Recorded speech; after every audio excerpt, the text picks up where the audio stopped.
Good evening, everyone. Thank you very much for joining us tonight. We have a very special treat for you. Tonight's Virtual Masonic Education is episode 10 of our 2021 series entitled 21st Century Conversations on Freemasonry. And we do sincerely hope that this series encourages deeper thoughts and questions that bring you closer to Freemasonry, closer to your lodges, and most importantly, closer to your brothers. Each meeting, if you have not attended any in the past, will deliver a specific presentation on a Masonic topic, followed by live discussion for all to participate in. For those of you who are returning to our education, we thank you for coming back as usual. For those of you who are new this evening, thank you for joining us this evening. We hope you enjoy. First, I would like to recognize the Masonic sponsors and brothers therein who, without their support, this virtual education would not be possible. First, the Rubicon Masonic Society is an invitation group of Master Mason Freemasons located in Lexington, Kentucky. The purpose of the Rubicon Masonic Society is to establish a deeper understanding and connection with Freemasonry, with its traditions and practices, and further cementing our brotherhood of our members and guests through conviviality and unity outside of the lodge. Ware Lodge of Research is dedicated to helping brothers pursue further light in Masonry. It was chartered in 1965. It is Kentucky's oldest research lodge.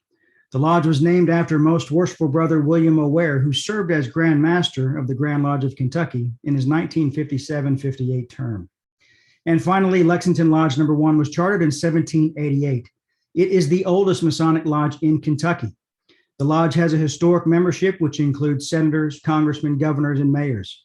Lexington Lodge No. 1 strives to create and deliver a heritage observance culture that we believe is reminiscent of Freemasonry in the past.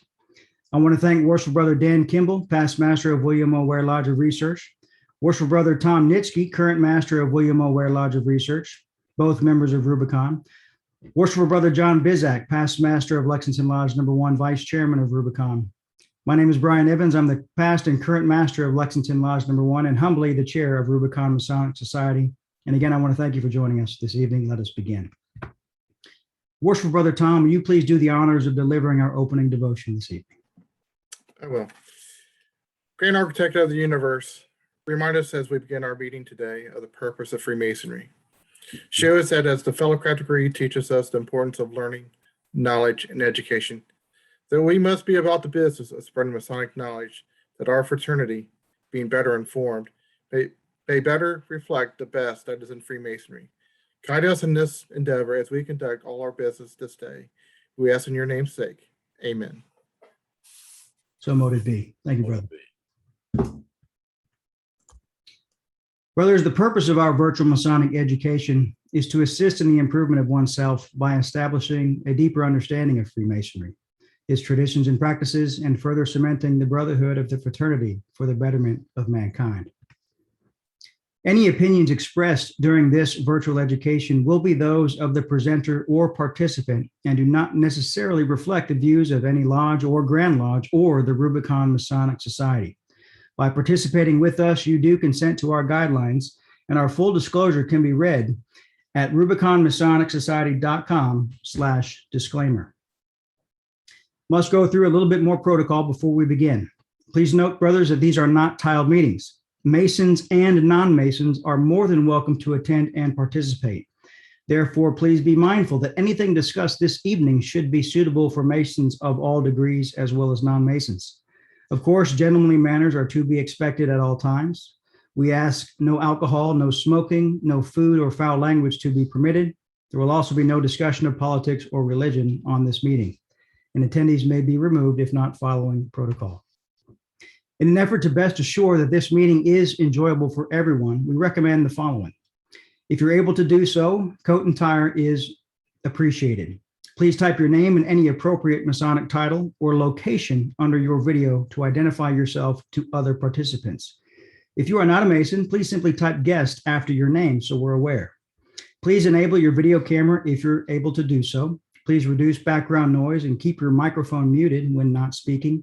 Please turn off all other computer programs to eliminate outside distractions. And finally, please, as always, be patient should any technical difficulties occur. Tonight's presenter is Most Worshipful Brother Mikel J. Stoops, the current Grand Master of the Grand Lodge of Kansas. and to offer his rightful and full introduction. Worshipful Brother Bizak, will you please do the honors? Certainly. Thank you, brother. Most Worshipful Grand Master Mikel J. Stoops is a fourth generation Mason. He served as Master of DeSoto Lodge in DeSoto, Kansas, and Palm Lodge in Baldwin, Kansas. Since he served in other positions of leadership in Kansas at the local and Grand Lodge level, and now is, of course, Grand Master. He was Secretary of DeSoto Lodge, Grand Junior Steward, District Deputy Grand Master, Area Deputy Grand Master, served on the board of the Kansas Masonic Foundation and the Kansas Masonic Homes as Chairman of the Grand Lodge Technology Committee. He's also an honorary member of Rubicon. Now, he experienced a rare privilege when he returned to Indiana to raise his father at Tippecanoe Lodge. And later he was honored and served as the installing master for his father's installation as master of that lodge. Mikel belongs to no appendant or concordant bodies. And when asked why, he explains that he's not one to join an organization to become an inactive member. And he's busy enough with his current level of Masonic activity. His philosophy about the role of the Grand Lodge is clear from the mission statement of the Grand Lodge of Kansas, which he helped craft in 2012. And it reads, "The mission of the Grand Lodge of Kansas is to encourage and support Freemasonry by assisting its constituent lodges to achieve success and prosperity as assets to their membership and communities." He's known as an honest speaking and straight talking Mason about the issues and matters facing our fraternity. Mikel Stoops is always a welcome guest at Rubicon. Most Worshipful Brother, the floor is yours. Thank you, brothers. Some kind words. It is always truly an honor to be part of this group. It dates back many years. I had the pleasure of meeting all of you. And again, I get to speak to you as Grand Master this time for the first time, I believe. So this is a little different, but thank you for those kind words. Tonight's message that I want to bring you is about membership retention, and that being a matter of value. Often we hear about one-day classes, chance to advance classes, and in those discussions, people say, well, the retention rate of those members is the same as the retention rate of the ones coming through the standard one day at a time courses. And I'm a numbers guy. And if I had the numbers to back up a statement like that, I'd be showing them to people. I've never seen the numbers, folks. I've never seen them. So I had an opportunity to pull the numbers for Kansas, and I did that. And so tonight's presentation is based on the retention rate numbers from what we did in Kansas. So I will begin sharing my screen here. Yes, sir. I will stop share and you should be good to go. I think that is my presentation screen. Is that correct? Is that what you're seeing? Yes, it is. Okay. It always flips monitors on me when I do that. So let's talk about the data. Where'd the data come from? Actually, sorry, got ahead of myself. Let's do something else. I threw this in here because somebody did this at the Table Lodge about a month ago. Many of you know Darren Kellerman, past Grand Master of Kansas, and you talk about a straightforward, honest speaker. Darren Kellerman beats me at that every time. And he did one thing that night at the Table Lodge, and I want to do it here tonight. Everybody take a few seconds and write down that name. That one name of the person who most influenced you to become a Mason. We'll get back to that at the end of the presentation, but I want to take the time right now to do that. So where'd the data come from? Well, it's the membership records of all the Master Masons raised in Kansas since January 1st, 1996. Why 1996? Well, it's roughly 25 years of data, and 1997 was the first year we had one-day classes in Kansas. So I went back 1 year further than that. We had about 35,000 records for Master Masons during those 25 years. Half of them did not contain the information I needed to actually do the study. They didn't have the dates for the initiating, past, and raising. So half of them had to be eliminated. It just didn't have the information I needed.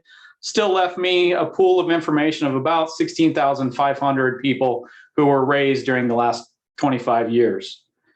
One-day classes are those candidates who received all 3 of their degrees in one day.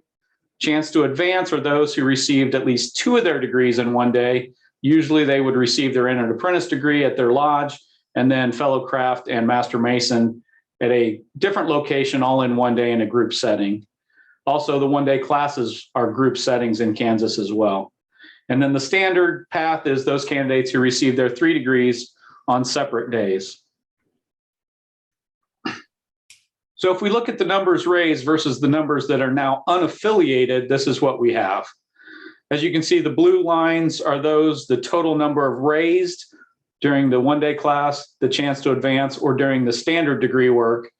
And the orange lines are those who are no longer affiliated through either demit, suspension for non-payment of dues, or suspension for unmasonic conduct. Didn't take into account deaths because we can't do anything about them. And I didn't look at the deaths of those unaffiliated either. This is strictly number raised versus number unaffiliated through suspension or demit. If we look at the retention rate, and that's the number who actually stay in the fraternity, so the number that stayed as Masons after these 25 years, one-day class people, 33% are still Masons. 2/3 of the people who went through one-day classes chose to leave the fraternity. Chance to advance is a little better, 40%. And the standard path is still a bad number, in my opinion, 51%. I had no idea what these numbers were going to be until I actually ran the data, and this is what they came out. And I was shocked that the numbers were so low, quite frankly. 50%, 51% of the people that we made Masons through the standard path are gone. The average is 50%. So 50% of the people who became Master Masons in Kansas in the last 25 years left what we consider to be the greatest fraternity the world's ever known. 50%, 17,000 men have left Masonry in Kansas. We only have 13,500. So 13,500 are here, 17,000 chose to leave. Something's not right. If we look at the dropout percentage based on years of service, so during the first 12 months, second 12 months, and so on, we see this curve. The blue line are those that took the chance to advance or the one-day class, and the orange line are those who went through the standard 3 degrees in 3 different days. What's telling to me here is there's a huge spike at year 3, year 4. So in my mind, we have to engage those new members within the first 36 months. There's a pretty good likelihood they're going to be gone. And it doesn't matter whether they went through the standard path or the one-day courses. But as you can see here, the one-day class does have a lower retention rate than the standard path. And like I said, I'm a numbers guy. I dug into it even further. So I broke it down into every 2 years just to get an idea of what the curve looks like. Again, we see that spike at year 3, year 4. During the 3rd and 4th year, over 18% of the people who went through the non-standard course dropped out, and 14% of the standard guys dropped out. And at year 5, it starts to taper off, and it tapers off towards the end there. And one more, this is a 5-year breakdown. Again, we see the divide in the first 5 years of about a 10% difference between the standard versus what I want to say the non-standard or non-traditional path to becoming a Master Mason. And even after 20 years, you see there's still a gap there. So kind of telling graphs in my mind. I was asked to look at what lodge size, how that impacted retention rates. And if you look at the 4th column, the standard column, you can see that for those going through the standard path, the 3 degrees on independent days, lodge size really doesn't play too much into their retention rate. I mean, you go 51, 51, 49. I mean, that's a statistical anomaly that's really nothing. So the blue lines are those lodges with 50 members or less. The orange lines are lodges between 51 and 150 members. And then what we considered large lodges were 150 members or more. And as I said, the standard path, that really doesn't make a lot of difference. But when you go over here to the one-day classes, there's a significant percentage different in those guys who stayed. 42% for the standard small, for the small lodges, and only 28% for the large lodges. And I think we can correlate that to some other information that I have later. But there is a difference between a small lodge and a large lodge, and I think it's accentuated by the shortening of the degree work, and we'll get into that in a little bit. I was also asked to look at the argument that's always made is, the guys that go through the one-day classes or the chance to advance classes are just as active in the leadership of their lodges as the guys that go through the standard course. I've heard it several times. I ran the numbers. Doesn't appear quite to be the case in Kansas. Those that go through the standard course are 10% or become masters of their lodge, where the one-day class, they only 4%. So I think there is a difference there that wasn't being spoken to before. And then again, we can look at the service as a master of the lodge and break that down into lodge size. This was kind of just an exercise to see what it looked like for me. Quite frankly, we all know that if you have 150 members or more, Albert Pike at one time had 1,500 members, a lodge here in Kansas. Of course, there's only one of those 1,500 members can be master at a time. So of course, the percentages for the larger lodges are going to be smaller. It's just how the numbers have to play out. It doesn't make any sense any other way. But there does seem to be a little bit of a difference still between the one-day, the C2A, and the standard course guys. And the last thing we hear often is that the guys who come through the non-traditional way versus the guys come through the standard traditional way are just as active at the Grand Lodge level. Again, numbers didn't play out that way in Kansas. And I know somebody's probably going to try to make the argument, well, of course they're not as active because they're one-day class guys, so you don't choose them to be leaders at the Grand Lodge level. I just went through that whole process of choosing who was going to be district and area deputies last year. And I can tell you, I did not once look at anybody's Masonic record to see whether they went through a one-day class or whether they went through the traditional way. And to this day, there's only two guys who are, one's a grand lecturer and one's a district deputy grand master. And I know one of them went through a one-day class and one of them went to a chance to advance class because they've talked to me about it. One gentleman, he's a grand lecturer. He knows the entire ritual. He has done it for years. Great guy. He's disappointed that he went through a one-day class. He feels like that he missed out on something that he can never get back. The district deputy grand master that went through a chance to advance class made similar comments on the floor of Grand Lodge last year when we had a bylaw proposal that would require 2 one-day classes. And he got up and spoke to the fact that he was one of those guys that went through a chance to advance class. And that is not the way we should be raising Master Masons. And other than those 2 guys who brought it to my attention through their own actions, I still cannot tell you whether any of my officers at the Grand Lodge level went through one-day classes or not. So the argument that, of course, they're not as active because you don't choose them, it doesn't hold water here. So if we look at the summary of the data that I just presented, here's what I came up with. 66%, 2/3 of one-day class participants in Kansas have dropped out of Masonry. 60% of the chance to advance participants have dropped out.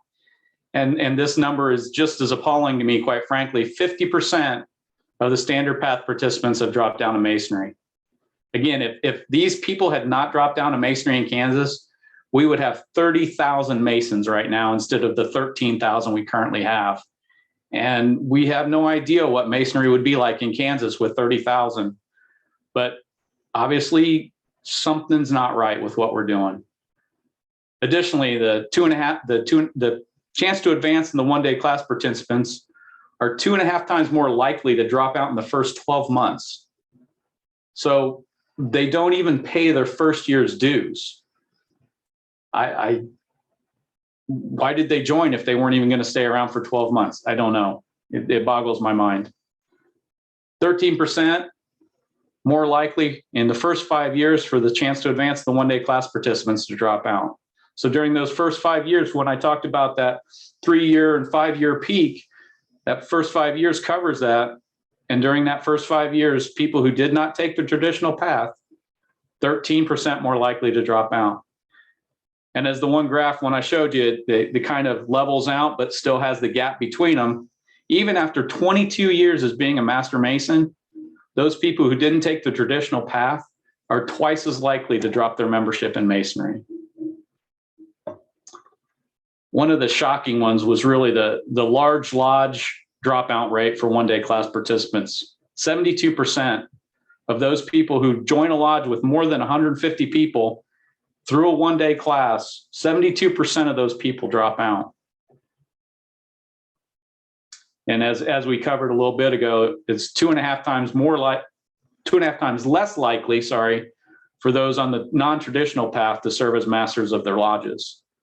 So a lot of the information we've been given about the non-traditional method of becoming a Master Mason really doesn't play out with the numbers we have in Kansas. Wanted to dig into the retention rate during the first 5 years. So a 5-year block. So starting in 1996 through 2001, those members that joined in 1996 during their first 5 years, what was the retention rate, and so on, 1997 to 2002 and so on. I had to end obviously at 2015 because the 2016 to 2021, that data doesn't become valid until all the demits and all the suspensions happen in December of this year. So it's a 5-year block, 5 years of service, starting in the year they were raised, ending in 5 years later. And that's what this graph shows. And there's some interesting numbers in this graph. Obviously, the 1996, I said before, we didn't have any one-day classes. 1997, we dropped down to 45%. That's the first year we had one-day classes. It just kind of goes up and down from there. And then in 2010, we see an increase, and it continues to go up to its highest level from there on. So what's special about 1997? Well, unfortunately, it's the lowest point of retention rate during the first 5 years that we've had at 45%. And as I said, that's the first year we had one-day classes in Kansas.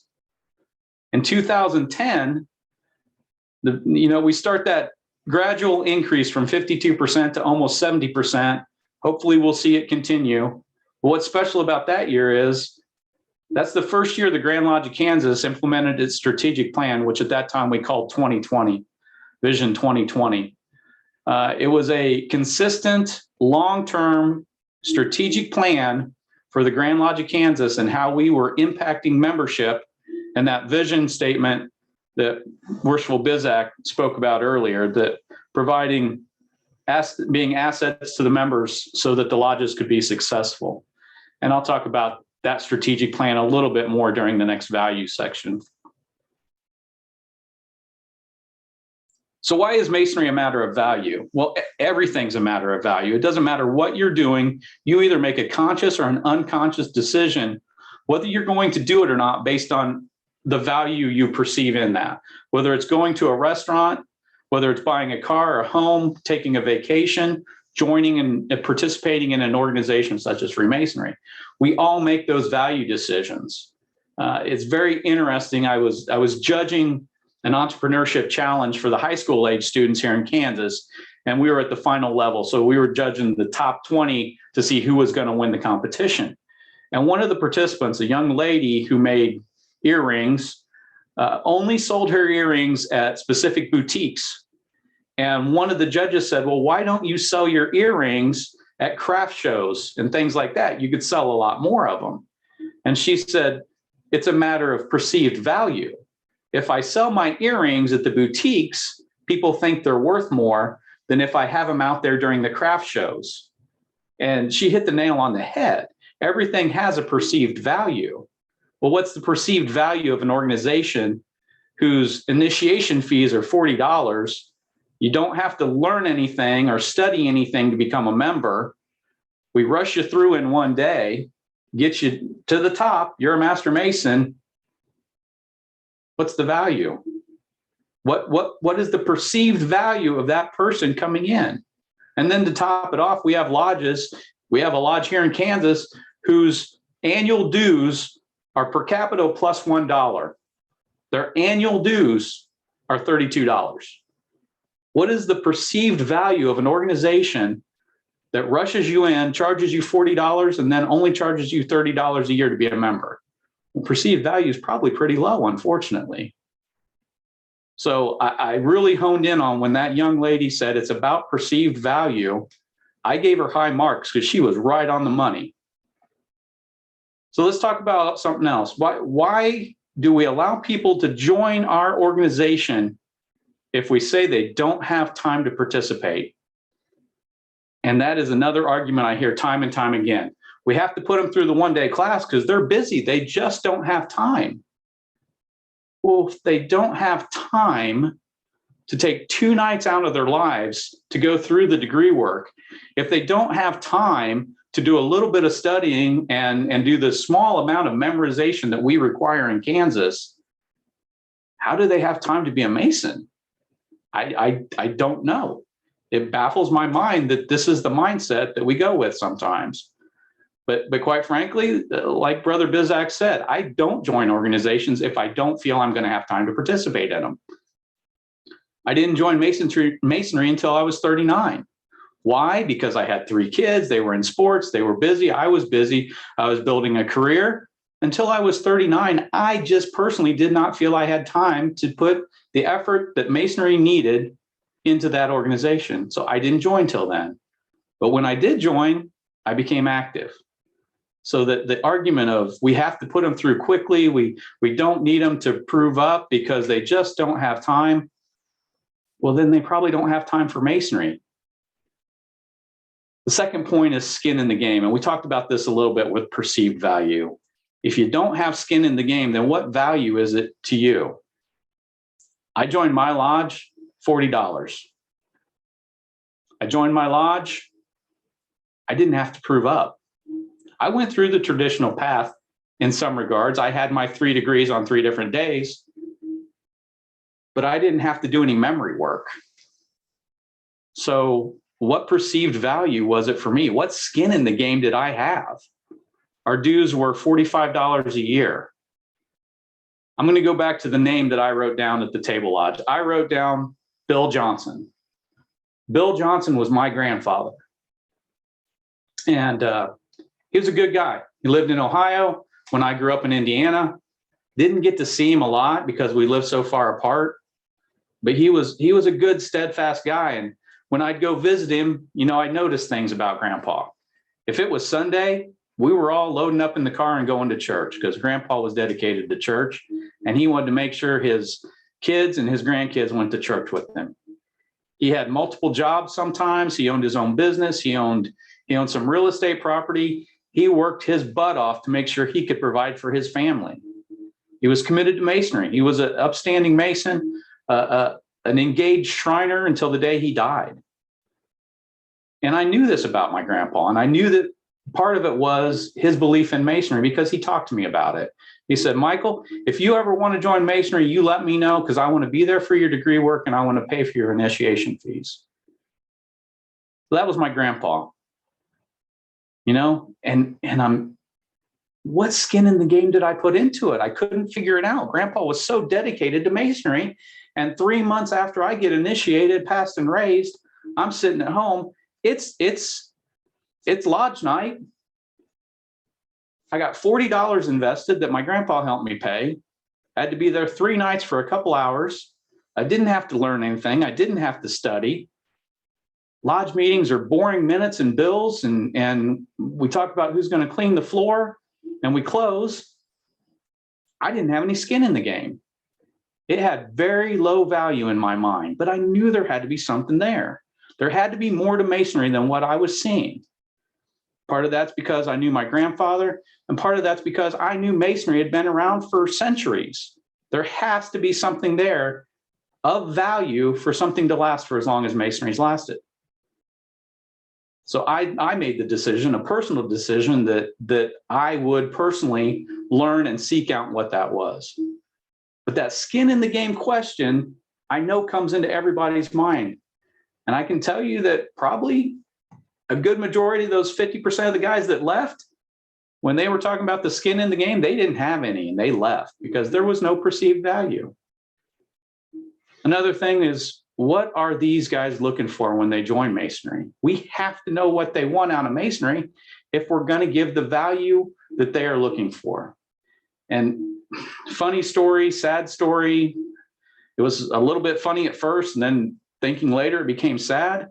We were doing degree work, courtesy work for a lodge nearby.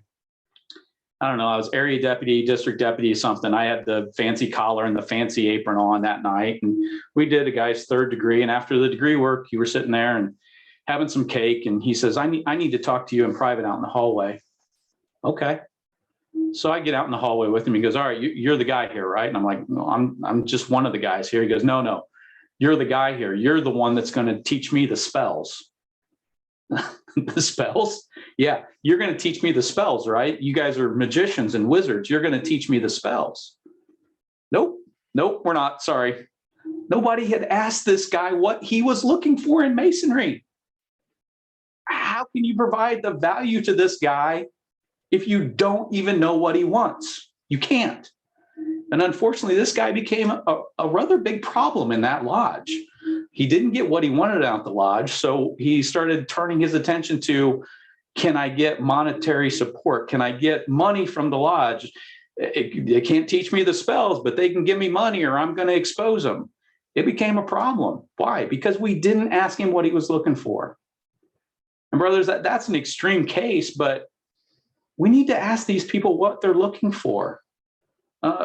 Maybe they're looking for something in Masonry that your lodge can't provide. Maybe your lodge is more attuned to a service type, community assistance type of an organization. Okay, maybe you're not the esoteric, contemplative type lodge. Well, if you have somebody that wants to join your lodge who's looking for the esoteric side and the contemplative type side, and you're more of the community-based service type organization, not the right fit for your lodge. Find one near you and say, brother, we can't really give you the value you are looking for here. Maybe this lodge is better for you. If there's somebody that wants to join Masonry that really all they want to do is charitable work, Masonry is not a charity. We're not a service organization at its base. It's okay to tell that guy, hey, Masonry is not about that. We are charitable, but we are charitable because of what we learn. If all you want to do is just be in part of a service organization, Masonry may not be right for you. Maybe you want to join the Rotary. Maybe you want to join the Lions Club. It's okay. He'll find the value he's looking for there. It's better that he finds the value there than we bring him in and what he's looking for isn't in Masonry. Okay.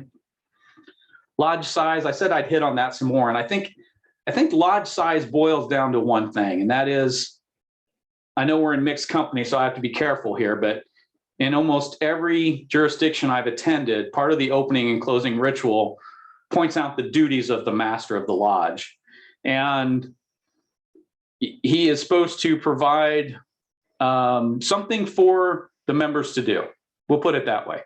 One of the duties as the master is to make sure that the members have something to do. Well, if you have 1,500 guys in your lodge, it's really tough to find something for everybody to do. There's only a certain amount of work that gets done in a Masonic lodge. And with 1,500 members, there's guys that aren't going to be engaged. And so I think that lessens the value for those people who do not get engaged, who are not given a task to perform, be it contact the widows, make the meal, something. There's work to be done in a Masonic lodge, but only a certain amount of work. And if we don't engage the members and have them do something, then they don't feel that they're of value. And I think that's why that distinction's made between the small and larger lodges. And we see that the small lodges are much easily able to engage the members, and the larger lodges are losing more because they don't engage them. And quite frankly, we've all been places where, you're part of a small group, you feel personally important. Well, if you're one of 1,500, you can get lost in the crowd real easily and just fade away. So I think that's the value question that we have to look at is there more value in being a member of a smaller lodge where you're more ingrained in the activities of the lodge? And I think that's important to look at. There's a lot of studies that say the perfect number of a lodge is 35, something like that. Maybe there's value in looking at that. I think there might be based on the numbers I saw tonight. Then I want to talk about the strategic plan. So our strategic plan from its inception in 2010 has always had a component that focused on Masonic experience. Now I want to be careful with Masonic experience. I say Masonic experience, and a lot of people, all they think about is we have to give those guys the best degree work possible. That's not all I'm talking about. Yeah, that's the first part of the initiatic experience, which is part of the Masonic experience. But I'm talking about every action and interaction that you have as a Mason, be it in your lodge, with your family, in your church, with your community. Every time you interact as a Mason, that's part of your Masonic experience. And we have a lot of systems in place to assist lodges with those Masonic experiences. I talked earlier about the boring business meetings. Brothers, Masonry is not about the mundane business meetings. We're not supposed to go to lodge, open lodge, talk about the bills, talk about the minutes, who's going to clean the floor, who's going to plunge the toilet next time it overflows, who's going to make the meals, talk about maybe somebody's sick, close lodge and go home. That was never what Masonry and the Masonic meetings were intended to be. That's mundane and boring and not a good Masonic experience. So we've had things in place in Kansas to assist lodges to get out of that rut. Use a consent agenda. You don't have to read the minutes. You can do a yearly budget and you never have to talk about those bills as long as you're within the budget. Masonic education. We offer a lot of programs to assist with Masonic education within the lodges. So that was key to enhancing the Masonic experience within the lodge. And then the other portion of that is we have the Kansas Masonic Foundation that deals with our charitable arm of Kansas Masonry. And as I said, Masonry is not a service organization. Masonry is not a charity, but we are charitable. And so we have programs in place that assist lodges in interacting in a charitable way with their communities. And between the Masonic experience being better than it was and the interaction between the Masonic Lodge and its community being better than it was, we've added value. And we've done that ever since 2010. And I think the increased emphasis on the Masonic experience, adding that value back into the Masonic experience, I personally believe is why we see the uptick in that retention rate. And I hope we'll continue with that uptick in retention rate. So let's get back to this, that name, that one name. As I said, I wrote down my grandpa's name. And, when I joined, I was 39. So grandpa was quite a bit older. His health wasn't very good. At that time, I'd moved from Indiana to Kansas. I was joining a Kansas lodge. Grandpa was still in Ohio. He said, Mike, let me know when you're joining. I want to try to be at your degrees, and I'll pay for your initiation like I said I would. I said, okay. I called him back. I said, Grandpa, they got it all set up. Initiation fees are $40. My first degree, such and such a date. A week later, I'll take my second degree. And 2 weeks after that, I'll take my third degree. And he said, $40. Yeah, that seems awful cheap. Yeah, that's what they told me it was. Okay. And I know you're smart, Mike, but there's a lot of stuff you're supposed to learn between your degrees. And you're pretty smart, but I don't think you'll do it in a week. I said, no, Grandpa, they told me I didn't have to learn anything. I just had to show up for my degree work. He said, Mike, I'm afraid you might be joining a clandestine lodge. I didn't know what that meant. I do now. And I tell you what, if that person, the name of that person that you wrote on that paper, some of you, that person might be on this meeting with you tonight. If that person asked you that question before you took your degree work, Brian, Tom, you guys, you might be joining a clandestine lodge. Are you sure this is a regular lodge? Knowing what that means, how would you feel? And looking back, that's a serious question my grandpa put forward. he told me what it meant a little bit. And I said, no, Grandpa, I think I'm joining a regular lodge. A lot of the guys are Shriners. They're part of the Grand Lodge of Kansas. I think it's a regular lodge. Okay. So what's the value in that? Why would my grandpa think I was joining a clandestine lodge? Well, to me, brothers, it boils down to these two things: promises kept and promises broken. And we make a lot of promises as Masons. One of the main things we promise is to always abide by the laws, rules, and regulations and usages of the fraternity. It's either in your obligation or in the charge, usually at one of your degrees.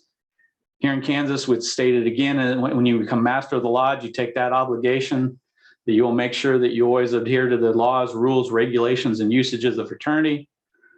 When you become Grand Master, which some of you will, some of you already have, my obligation as Grand Master said, not only will I adhere to those, but I'll enforce them.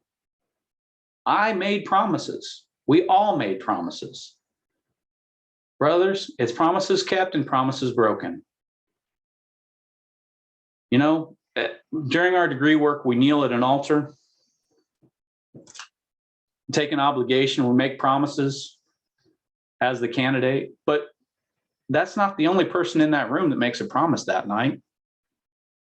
Every one of us who stands there is there as part of that degree, who watches that new initiate, that new fellow craft, that new Master Mason take that obligation and make his promises.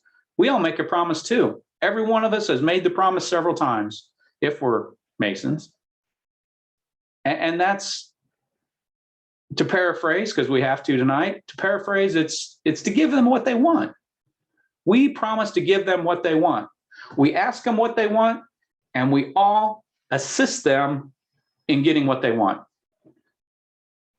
We've got to keep that promise, brothers. If we don't keep that promise, the value equation goes down. If we break the promises, the value equation goes down. Too often, we break the promise. In my mind, and with what my grandpa, that question he asked me, Mike, are you sure you're not joining the clandestine lodge? Why did he ask me that question? Because I wasn't required to do the proficiency work, to do the memory work that's part of the laws, rules, and regulations and ancient usages of our fraternity. He knew that somebody wasn't keeping their promise. He knew that somebody was breaking a promise, that they were supposed to teach me something. They were supposed to teach me what it meant to be an entered apprentice, a fellow craft, a Master Mason, that there were lessons I was supposed to learn.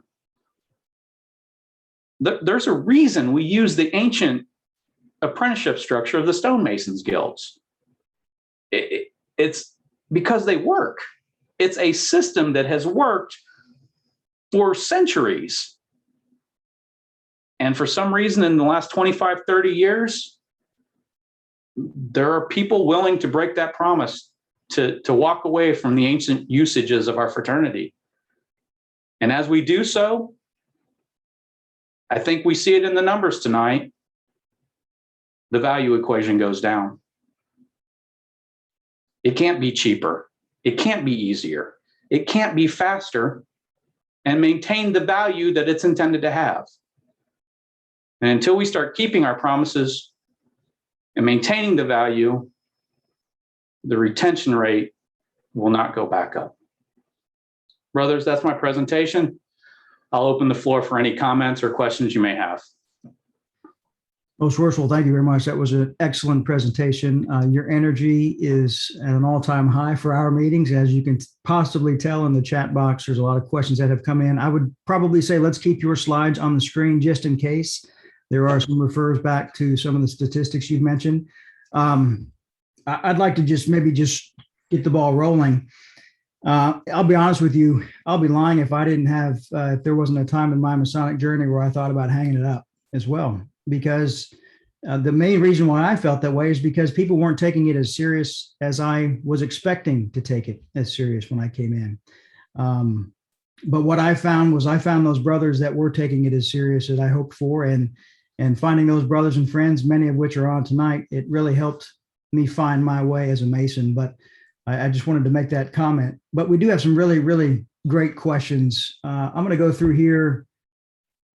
Tim Reddick, this is a good question. He says, if everyone agrees with these precepts, why has change not occurred?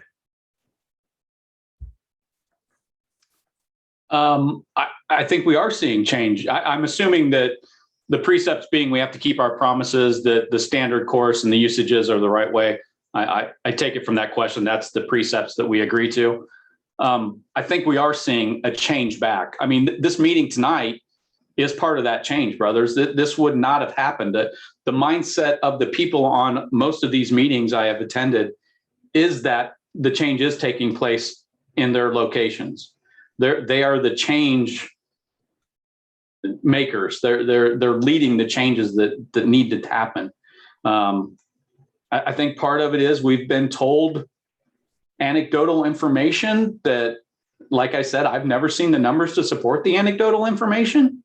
I have the numbers in front of me now, at least from Kansas, and they don't support the stories I've heard.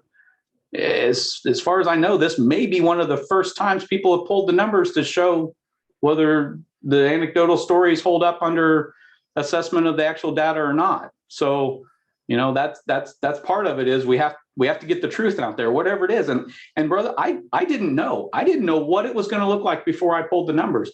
It could have came back that the one-day class guys were 70% retention rate. I had no idea. I just wanted to know.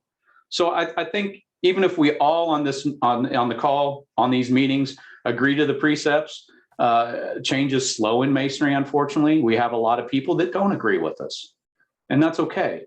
It takes all of us to make Masonry what it's going to be, but we have to make sure we're at least basing it on facts and numbers that we can support. And going back to our ancient heritage, I think is a good place to build back up from. As a follow-up to that, Most Worshipful, John March says, why are Grand Lodges not all on the same page? And before you answer that question, I do want to say that, yes, we are facilitating change here, but there are, and we're members of our Grand Lodge that believe that what we are doing right now is not Masonry. It's anti-Masonry. So as a current Grand Master, what are your thoughts or comments on that? As varied as the opinions are within any individual lodge, those opinions are even more widely varied across the leaders of the jurisdictions, unfortunately. Not everybody sees it the same way. Not everybody has access to the information that I was able to pull the information on Kansas. I don't know. Not everybody agrees, and that's okay. Not everybody has to agree, but it's at some point there's islands of Freemasonry, and those islands will survive whether the rest do or not. Brother Bizak, I think, hit it right on the head with a lot of his writings about this, that there's the wider Freemasonry that has shifted and gone away from the traditional path, and then there's small core groups that understand what ancient Masonry, traditional Masonry, observant Masonry is, and a lot of us here on this call tonight are part of those groups. To get consensus across all 53 jurisdictions within the United States, I don't think we could get consensus within the Midwest, let alone the entire country right now. John Ruark has a question that he mentioned. Have there been any exit surveys or exit interviews, so to speak, taken with some of your statistics in Kansas? No, the statistics, I just pulled this about 3 months ago, so it's fairly new. The first time I got to present it was just about 3 weeks ago at our Leadership Academy. So we haven't really looked at anything past this yet. We have done some exit interviews of people who were suspended for non-payment of dues. We did that about 3 years ago. And it was consistent with what the Scottish Rite found, actually, that I don't remember all the numbers, but very consistent findings that the Scottish Rite had versus what we found. People weren't seeing the value. Masonry wasn't what they thought it was. The meetings are too boring. I think we had like 2.5%, 3% that didn't even know they were suspended. which Scottish Rite found out the same thing. There were people out there that were suspended that didn't even know they were suspended. So I think there is correlation, and part of my emphasis on the values was based on that previous survey we did of people that were suspended as well, because they kind of correlated into my thought process anyway. But I think there's probably value in sending something like that back out and seeing where we're at now versus where we were then. Worship Brother Bizak, you had a question or possibly some comments for Most Worshipful? Well, I just wanted to say that, first of all, I want to commend you, Michael, for taking a responsibility and researching and reporting something other than the usual anecdotal and opinion-based information that we usually hear on this topic. Now, the empirical data comparing what you presented this evening is, as you know, and many in our meeting know, is very rare, in most cases non-existent. So it's indeed about time we take a look at this kind of doctrinal shift in our practices with an eye on this kind of broad data. So again, I just want to thank you for this important work. Thank you. If anyone would like to ask a question verbally to Mike Stoops, please raise your virtual hand and I will call on you so we can maintain a little bit of structure here. Or you're welcome to go ahead and just type in your question in the chat bar. While we're waiting for a few more of those to come in, how has your position and been taken in Kansas? So last year at annual communication, we actually had an amendment to our bylaws proposed that would require the Grand Master to hold 2 one-day classes per year. There's still a large group out there that are proponents of such a course. It would require 2/3 to pass, and I think it got about 60%. So it was close to passing. So we're split in Kansas. There are those who think this is the way to build membership. I look at it, and regardless of whether it's the one-day class, the chance to advance, or the standard path, the fact that we are losing so many members is ridiculous. And it's more hurtful than the numbers appear, because if you think about a restaurant business, you can have 10 people have an excellent restaurant experience, and they might leave that restaurant and talk to one of their friends, maybe about the good food they had there. But I tell you what, and I work in I own a bed and breakfast, so I work in that industry. You have one person that has a bad experience and they'll tell the entire world about it. So if we have 50% of the people that we bring into Masonry leaving, how many people do we not even get a chance to talk to? Because their uncle, their cousin, their brother, their best friend went into Masonry and left. And he says, oh, there's nothing over there. Those guys don't keep their promises. Don't even waste your time talking to the Masons. So that 50% number, that's 17,000 men, multiply that by 10, because that's the number we didn't even get a chance to talk to. And so if I look at the distinction, we have 51% of the standard guys left, 66% of the one-day class guys left. Man, that's a lot more impactful when you have 2/3 of them leave, because they're talking to that many more people. And they didn't have a good experience. They didn't get the Masonic experience they wanted. They didn't find the value in it, and they left. And how many people did they talk to? So, maybe one-day classes are okay. I personally don't like them because I didn't have to prove up. And I didn't have to prove up. It took something from my Masonic experience that I can never get back. And the one-day class does the same thing at a higher level for those guys that go through that class, in my opinion. And I've had people that went through one-day classes tell me that they wished that they had the chance to go through the degree work the way everybody else did, that they missed out on something they can never get back. Now, I don't want to be part of doing that to somebody. I don't. That's my personal opinion. We will get to everyone who has their hand raised on the computer. Worship Brother Chad Lasik, you have a question? I do. Thank you, brother. Most worshipful, I'm very interested to get your opinion on this. So in Illinois, and it's probably the same in most jurisdictions, the dues are the same for all members. So we don't have a tiered structure. And having that artificially low dues, I think, is a big obstacle. And it's particularly so because it's so difficult to get everybody to agree to raise the dues.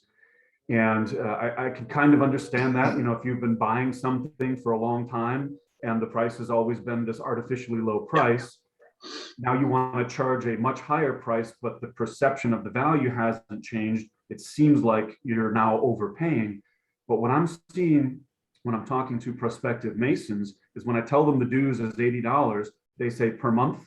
Yeah, exactly. They say, no, that's per year. And rather than being pleased, they're actually a little disappointed. Yeah.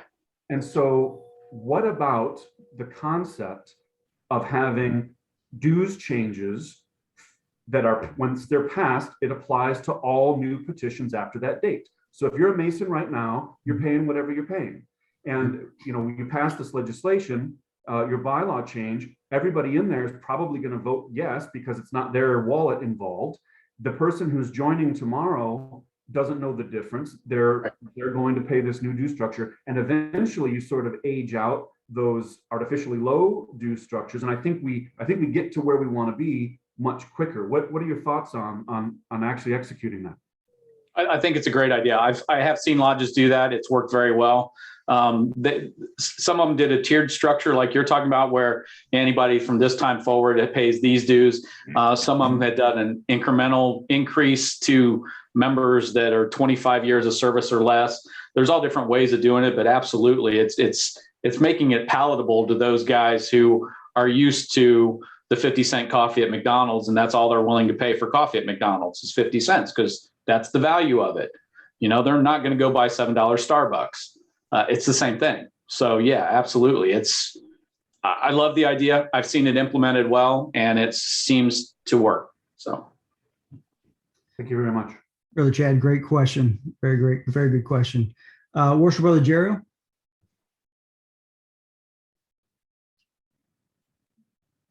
Thank you very much, Brother Brian, and Worshipful Brother Michael, Most Worshipful Brother Michael.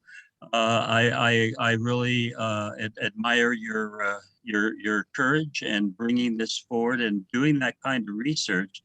And what I'd like to add to the discussion, aside from a reference to the talk I gave a couple of months ago, which is a recipe for this, what I think is needed, which is observant Masonry. I think rather than why are people leaving, look at why are the people that are staying, and giving them something of value is a key to it. And I think that it starts where observant Masonry starts, and that's with guarding the West Gate. A high percentage of these guys that dropped out should have been effectively dropped out in the interview process. You have to attend events regularly at our lodge for 6 months before we will give you a petition.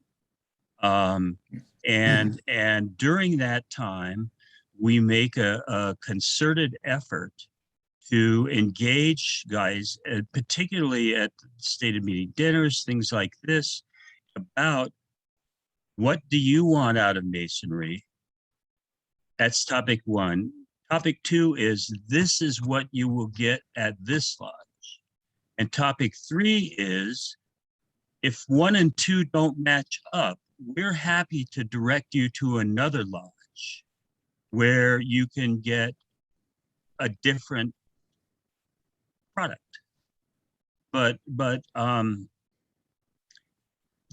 in my opinion, somebody that's taking people in on one-day classes with no proficiencies is a clandestine lodge in plain view.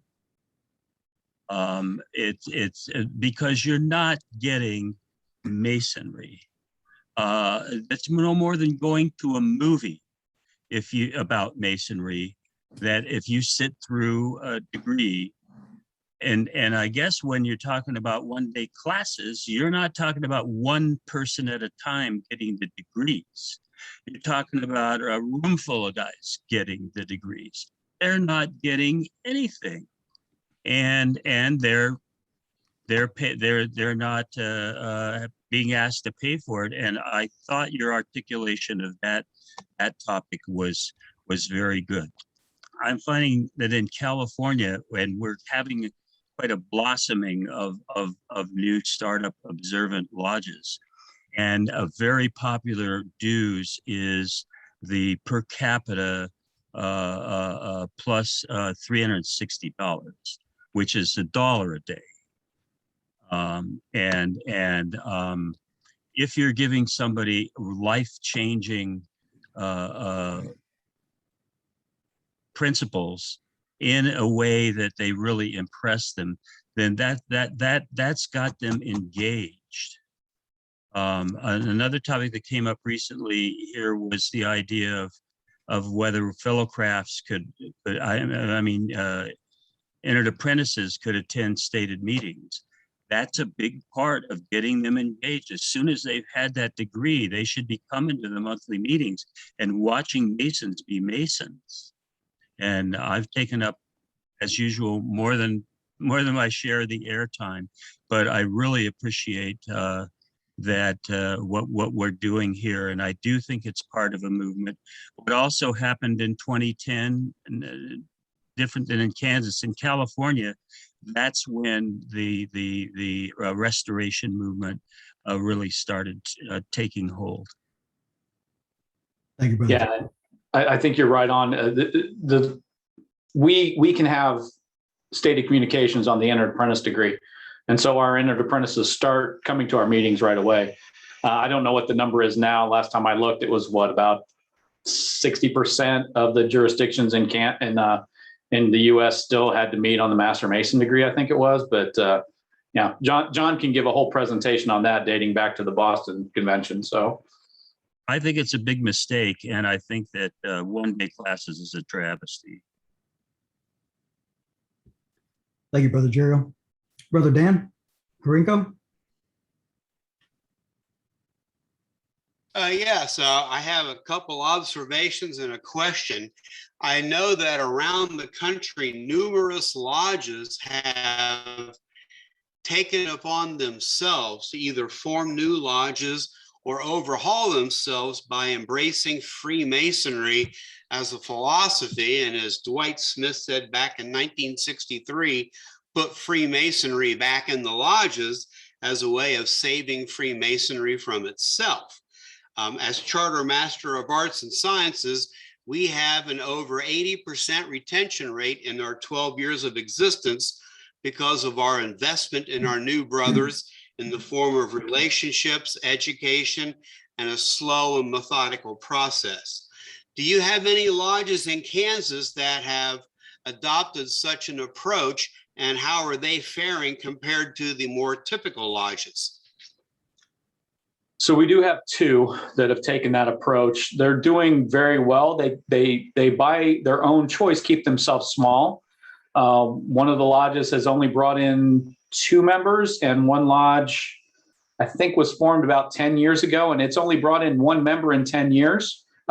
New entered apprentices that they have affiliate members, but they've only brought in 1 of their own petitioners. That's the way they want to do it, and it's working well for them. I think that's a key to the long-term success of Masonry, is going back to those traditions. How much, how long does it take to be a member? How long do you wait between degrees? Do you have to do a paper? All these things are things we can debate.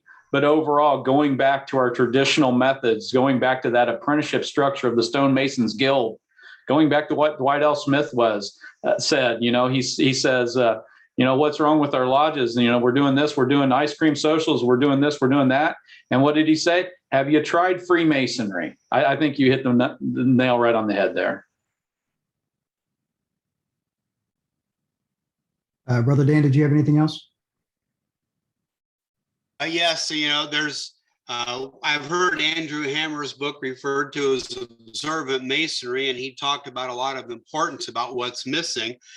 In my book on the craft-driven lodge, we talk about how we organized Arts and Sciences Lodge without the help of the Grand Lodge of Ohio and almost in spite of the Grand Lodge officers, that we were able to look at the rules and structure ourselves to be as Masonically engaged as we could within the rules and not waiting on the Grand Lodge to solve our problems.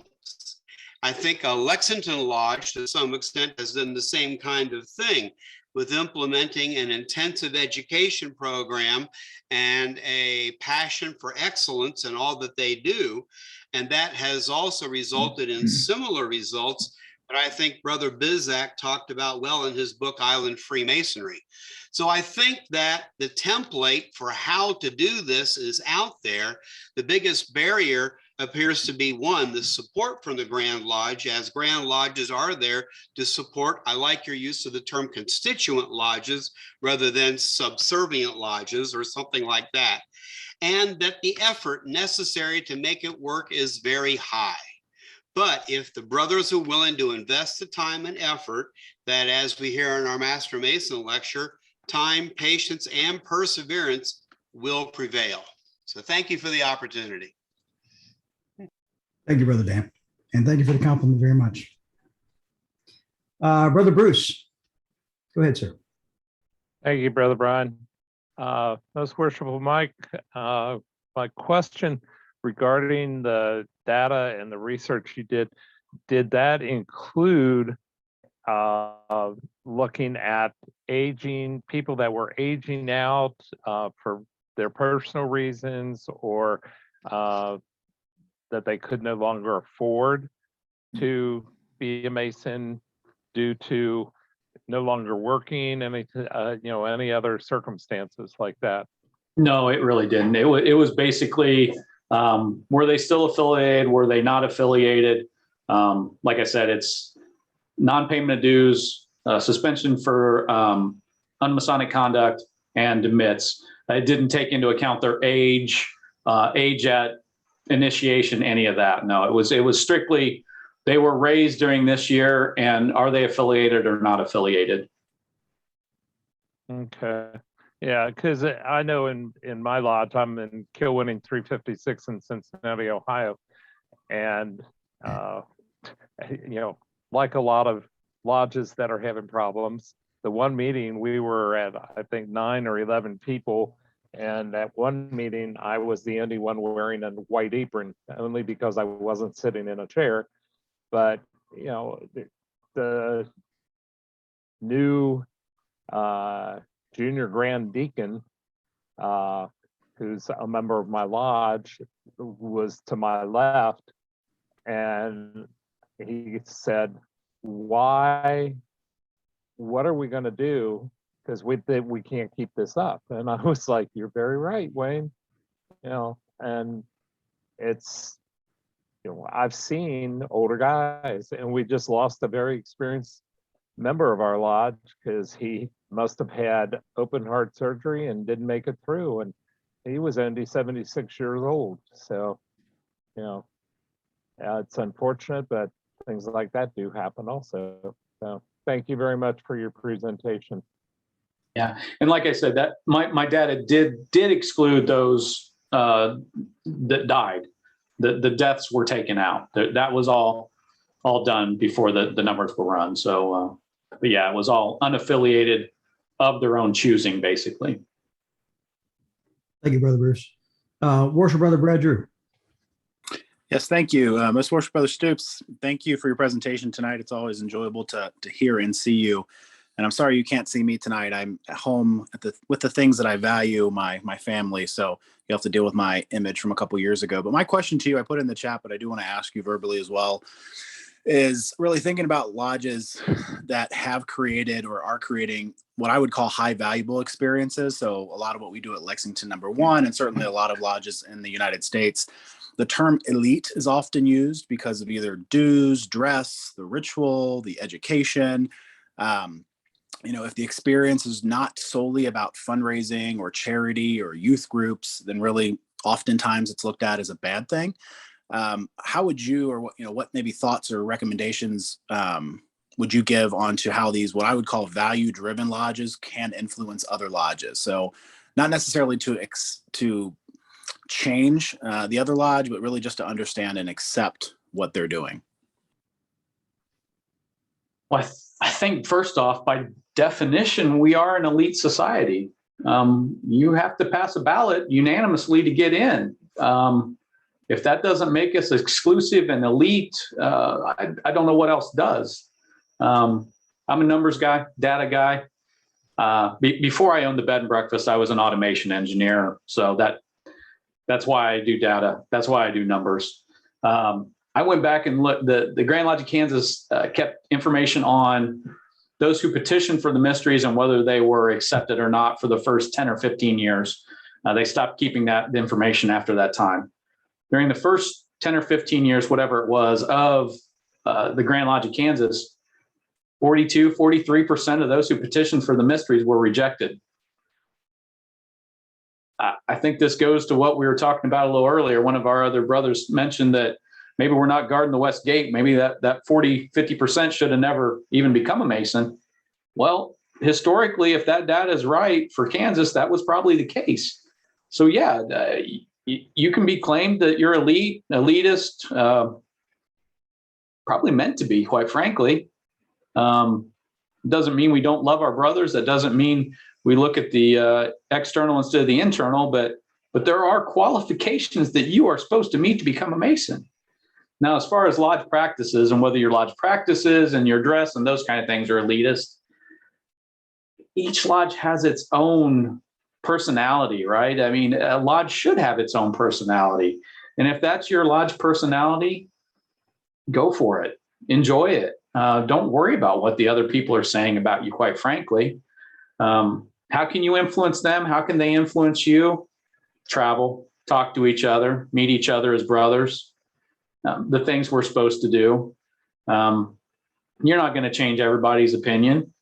You may have a bad opinion of them because they wear bib overalls to lodge. They have a bad opinion of you because you wear a tuxedo to lodge. It's kind of human nature. We need to get over it in Masonry, though, on both sides. I think there is, in my personal opinion, and just my opinion, there is something about entering the sanctum sanctorum. This is the Holy of Holies. This is a temple. And we should dress up to a certain level. And when people ask me, what should I wear to lodge? I've come down to this. What should you wear to lodge? Tell me who the person that you admire the most is. Your mom, your dad, your coach, whoever that is. And if money was no object, what would you wear to their funeral? Yeah. That's what you should wear to lodge. And what do I mean by money is no object? Well, I'll tell you what, brother. If I have a brother that says, oh, I'd wear a suit if I could afford one, you know what? We can get you a suit. We can put $45, $50 together, and it may not be an Armani, but by God, it's a suit. And you can go wear that suit to lodge. And if, God forbid, you have to go to that funeral, you have a suit. That's what brotherly love's about, brothers. That's it right there. You care for each other and you do what each other needs. But the elitist thing, I wouldn't even pay it any heed. Just do your thing, enjoy it, visit other lodges and meet on the level and talk to them as brothers, and maybe they'll catch on to some of the things. Maybe you'll catch on to some of their things. It's okay. Great question and great answer. Brother Bedford Jackson, you have a question for Most Worshipful tonight? Are you calling on me, Brian? Brother Tom, I will get to you in just a moment. Okay. I Bedford, just heard the last name. you heard right. Bedford, Jackson. Hey, Worshipful Evans, how are you? Long time no see. Good. How are you, brother? Good. Yeah, I think this is a very interesting topic for discussion and absolutely amazing comments and an additional training that comes along with this. But my question was geared towards how, the lodges are becoming perhaps more competitive because, Masonry has evolved and it is a better place to be, so to speak, as a newer member from what I hear. So could people become distracted by the fact that it's possibly competitive to like get in line and, the need for recognition or something like that, which, creates that space to where they feel like they don't really have a place to actively participate at the scale they desire coming in. Could it just be because Masonry is in fact getting better? Was a question I raised. I have to think about that a little bit. So I think that, yes, the bar is being raised in many places. I think that is absolutely a good thing. Is it competitive between lodges? In some cases, if we have good candidates who've done their research and looked at what the lodges are doing, absolutely. They're going to pick the one that they think fits them the best, that's doing the most things. Yeah, it's going to become a little bit competitive on where those candidates go, which it should. That raises the bar for everybody, right? From what I've seen, and I'm just going to go with that. From what I've seen, the lodges that are raising the bar bring their members along with them. And even if it's competitive to get in line at that lodge because they have higher standards for what the officers have to do, that doesn't mean you can't participate. And you absolutely should find something within that lodge that they will help you doing, let you do, whatever you want to word it. But the end goal and my end goal and every Mason's end goal should never be about getting a title, an office, or a position. It's being the best person you can be. And some of us get thrown into leadership positions because we can't say no. But it should never be about a competition to try to be master of the lodge either. So enjoy Masonry, learn what you want to learn out of it, do what you want to do in it, have your lodge help you with those things. And if you happen to be the leader that your lodge needs at some point in time, you'll probably get put into that position. But I wouldn't worry about the competition within the lodge to become master of your lodge. Remember, you'll see pictures of me as Grand Master. Most of the pictures, except for this weekend, actually all the pictures except for this weekend, I'm wearing a plain white lambskin apron. No collar, breast jewel of the Grand Master. This weekend, for a couple of dedication ceremonies, is the first time that I had anything where I wore a fancy apron and a fancy collar. Because, brother, it's not about titles. It's not about offices. It's not about any of that. It's about being the best Mason you can be. So stick to it. Enjoy Masonry. Learn what you want to learn. And don't worry about the competition to be master. Great answer. Thank you, Brother Bedford. Good question. Right Worshipful Tom Jackson. Since you spoke up, sir, I'm going to give you the mic, so this better be good. No, I'm kidding. I would have waved my virtual hand, but frankly, I don't know how. That's all right. The floor is yours, sir, please. We look forward to hearing what you have to say. First of all, I apologize for coming on late and not being dressed by the normal standards required. I'm still in the process. In 10 days, I'm selling my farm and moving. And I've been struggling for 3 months now trying to prepare for that. Frankly, I forgot about this tonight. And then my wife came and told me, you're supposed to be on a virtual or a Zoom program. Now, with that, I certainly would have hated to miss this presentation tonight. Very frankly, I wish there were more Grand Masters thinking and speaking to what we heard tonight. I can't do anything more than agree with him 100%.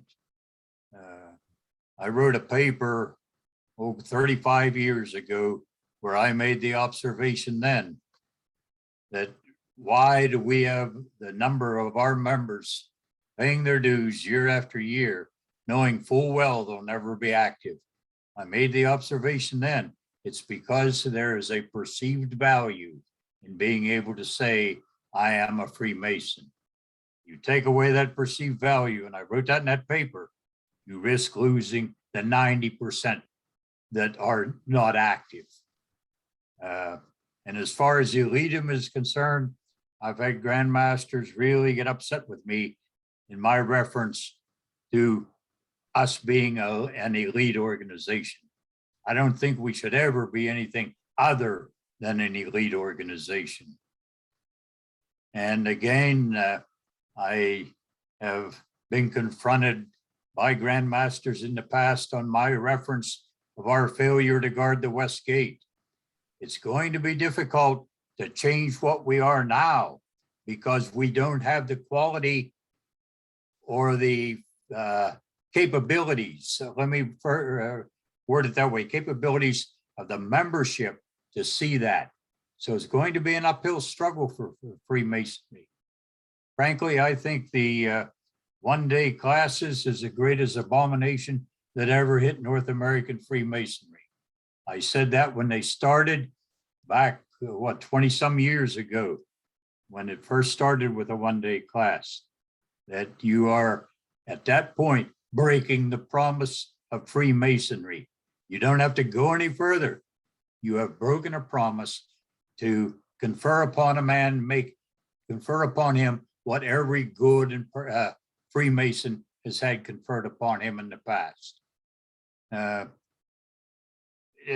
Brian, I don't often speak up as loudly and as forcibly as I feel, but this talk tonight was really, I felt was frankly the closest thing to what I've been saying for 40 years of what our issues are in Freemasonry.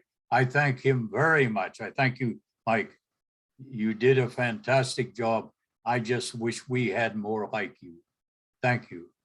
Thank you, Tom. That means a lot coming from you. Thank you very much. Right, Worshipful Tom, thank you. Well, we wish we had more like you. Then what it says on the screen, it says that one name, you are one of those one names that come to my mind when I think about true Masons, true gentlemen in this fraternity at this very time. And I want to thank you for the inspiration that you provide, not only to me, but to our lodge and to our fraternity and to the men here on this meeting tonight. You are loved. We appreciate you more than you know, sir. Thank you, Brian. Most Worshipful Brother, Michael Stoops, I have a couple other questions for you, and then we're going to try to wind this down. So if there are any other important questions, please let me know. Hello, Brian. Yes. John March from past Grand Commander of Nice Temper, Pennsylvania. Go ahead. I have known Sir Knight Tom Jackson probably for 40 years, as long as I've been in Freemasonry. And his comments are always to the point. Thank you, Tom. Thank you. Thank you, brother. Brother Stoops, what have you learned most about being Grand Master? And that's probably a difficult question. I'm sure there's not one thing, but when you look back 5 years from now, what do you think you will have learned most from that time? Well, looking back 5 years, that's a hard question. I can tell you, I don't want to not answer your question, but I don't know if I can. But the thing that has struck me the most, the oddest, is when I put out a letter to a lodge that says something to the effect of, based on your practices, you're not following this bylaw or constitutional requirement of a lodge. Please, I know this is probably an oversight on your part. Please correct it. Pretty nice letter. Man, some of the stuff I get back, I've been called Trump. I've been called Hitler. I've been called every name under the sun, bad names, good name.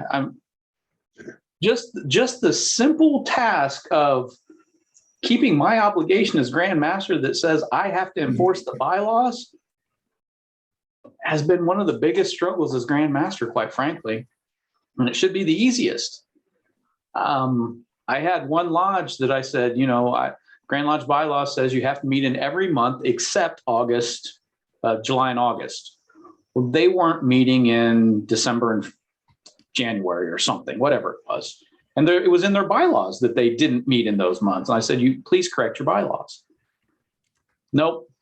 They voted it down. We will not correct our bylaws. That's when we want to meet. I even went as far to say, okay, I get it. Do this for me. Put in a bylaw amendment for the next annual communication. Submit an amendment that says a lodge gets to choose which 2 months of the year it goes dark, and I will give you dispensation to not meet during those 2 months. Nope, you can't tell us what to do. The pushback on some of the simplest petty stuff has been amazing to me. And it's the basic stuff. You have the landmarks of Freemasonry. A lodge has to meet. A lodge has to meet in tiled session. When I have lodges that aren't meeting and aren't even tiling their meetings, and I say, brothers, you have to tile your meetings. You can't tell us what to do. That's been the hardest thing for me to wrap my head around. Whether that's something I learned or not, that's been the hardest thing to wrap my head around. The one thing, and this isn't because I'm Grand Master, the one thing I've learned in Masonry is you have to travel. You have to travel. But these brothers on here, Tom Jackson, dear brother, we meet very infrequently. We don't always agree, but I love you, brother. We get along as brothers even when we disagree, and that's what Masonry is about. And had I not traveled, had I not gone to different places, I wouldn't know people. That's not what I learned as Grand Master. That's what I learned as a Mason. Get out there and meet your brothers and love them. Well said. Thank you. Most Worshipful, I'm going to take the screen back if you don't mind. You don't want to look at that name, that one name any longer? Unless you want to refer back to it. Okay. 1 second. All right. I'd like to offer any other final questions or comments to just a few brothers. I'm going to call on you first. Worshipful Brother Dan Kimball. Worshipful Brother Brian, thank you. Most Worshipful Brother Stoops, thank you for your presentation this evening. And you are to be applauded. And I know every man here this evening applauds the study that you've conducted, and we appreciate the information that you shared. What is, in your view, the best way to utilize this information?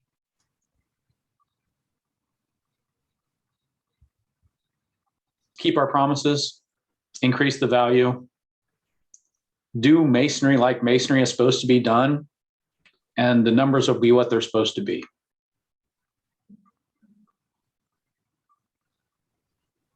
Thank you, brothers. Brother Tom Nitsky. Worshipful Brother Stoops, it's outstanding presentation tonight. And as I always say, leadership does matter. And it's one of the most key things I think sometimes we leave out on a lot of things that we do in Masonry. So I applaud you for everything you said tonight. And just some thoughts on, leadership and cultivating change in our culture. Some thoughts. Now this is actually one point that Tom and I disagreed on a little bit, but I'm going to go back to what I said on this.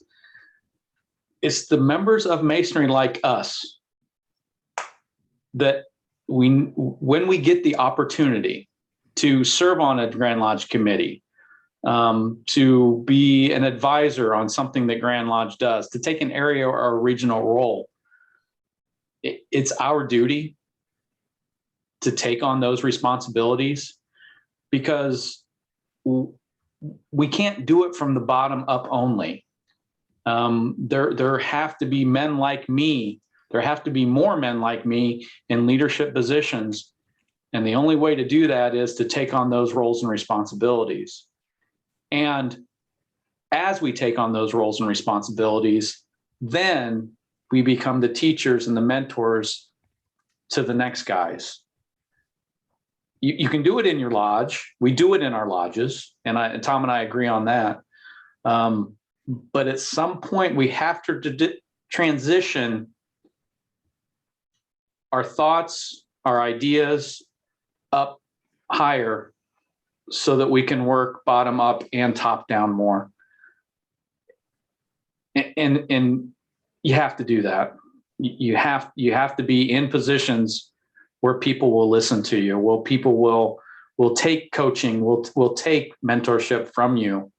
And unfortunately, in today's society, right, wrong, or indifferent, in today's society, a lot of times, unless you have the title or the office or the position, sometimes people won't listen to you.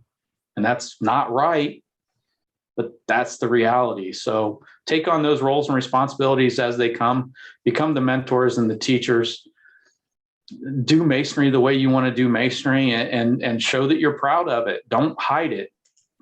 Don't do it within your jurisdictional requirements, but don't hide behind the doors and keep it all secretive, okay? To the extent that it can be open to other Masons, not to the public, obviously. But I think that key is... Which Tom disagreed with you? Tom Jackson, you disagreed with me. You said that you didn't think that it was the duty of Grand Lodges to work this from a top-down aspect. No, well, you can't avoid that. But, Okay. But the lodges, the Grand Lodges did not create lodges. Lodges Absolutely. created the Grand Lodge. And Yep. if you're going to correct a lot of our issues today, it's going to have to be beginning in the Grand or in the subordinate lodge level. Yep, I don't disagree with you. Pardon? I don't disagree with you at that at all. I do think that it will be easier if we can get more guys like me in leadership positions. It might be easier, though. I agree. Oh, I agree with that. I wish we had 51 of you sitting in North America today. Nobody could handle that.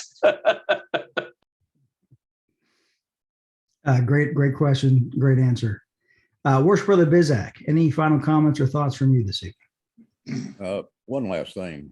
We average about 55 to 60 people attending these Zoom sessions, and have over the last 16 months that we've presented them through our co-sponsors.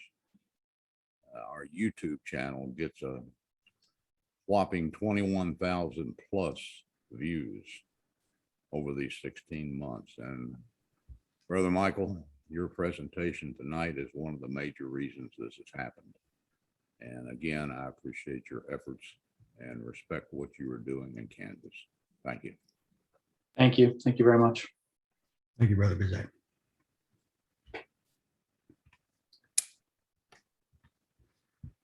Brothers and friends, next month, we will be meeting on November 22nd at 7 p.m. Eastern. And we're going to have a great conversation and discussion led by Worshipful Brother Rich Hansen, past master of Jake Rice Lodge 606. We look forward to hearing what he has to say. And it probably would be good for everyone on this meeting to attend, because if you felt any ounce of anxiety during this meeting tonight, well, Worshipful Brother Rich is going to have the answer to all of your concerns at the next meeting, as he will be presenting on the topic of anxiety and Freemasonry. And before you think those two don't go hand in hand, he will pleasantly surprise you how hand in hand they do go during his next meeting. So we look forward to having him and having you join us for that. The instructions for joining that meeting will be sent out to everyone the Monday morning of the meeting, November 22nd, who is on the meeting tonight. However, if you know of anyone that would like to attend, please ask them to RSVP at rubiconmasonicsociety.com/RSVP. Lastly, if there are any members or brothers from William & Ware, Rubicon, or Lexington Lodge No. 1 that would like to add any final comments, this would be the time, please.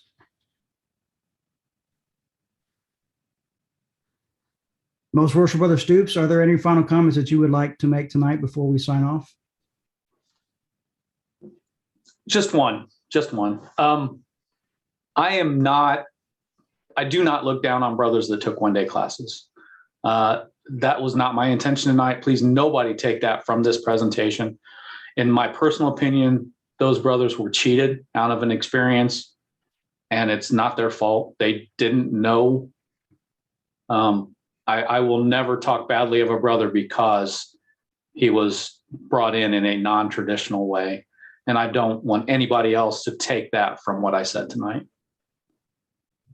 Thank you. I'd like to just end by saying also that how much we appreciate you coming on and joining us tonight and sharing your passionate thoughts, whom I believe we are all very like-minded men here tonight, and we appreciate and look up to you for spearheading, hopefully, this movement. And I sincerely hope that other grand jurisdictions learn from you, because this is the Freemasonry that I know that I want and that we want. So thank you, Most Worshipful. Worship Brother Tom, will you please deliver the closing devotion tonight? Grand Architect of the universe, ruler of heaven and earth, thou we're about to separate and return to our respective places of abode. Wilt thou be pleased so to influence our hearts and minds that we may, each one of us, practice those great moral duties which are inculcated in Freemasonry, and with reverence study and obey the laws which thou hast given us. Amen. So let it be. Thank you all again for joining us. If you know of others that may be interested, please ask them to RSVP, RubiconMasonicSociety.com/RSVP. Please keep all the sick and distressed in your prayers and always trust in God with all your heart. Thank you for joining us, brothers. We'll see you next month. Good night.